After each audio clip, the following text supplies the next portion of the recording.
Ang utang, may dalawang pinupuntahan yan.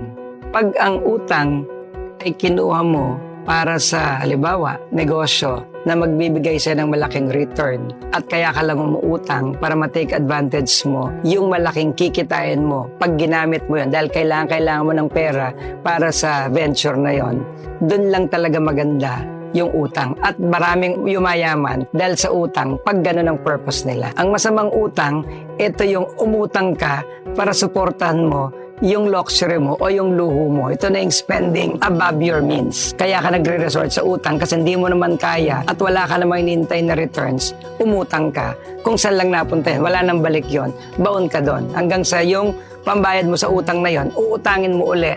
Yung pambayad mo sa utang na yon, uutangin mo uli. Hanggang nag-compound na yung utang mo. Yun ang masamang utang. Pero marami sa mga successful negosyante natin, kaya sila yumaman dahil marunong silang gumamit ng credit line. Marunong silang gumamit ng utang na, ulitin ko, yung utang na ginamit mo para kumita ka ng malaki more than sa inutang mo or dun sa interest nun, valid ang utang.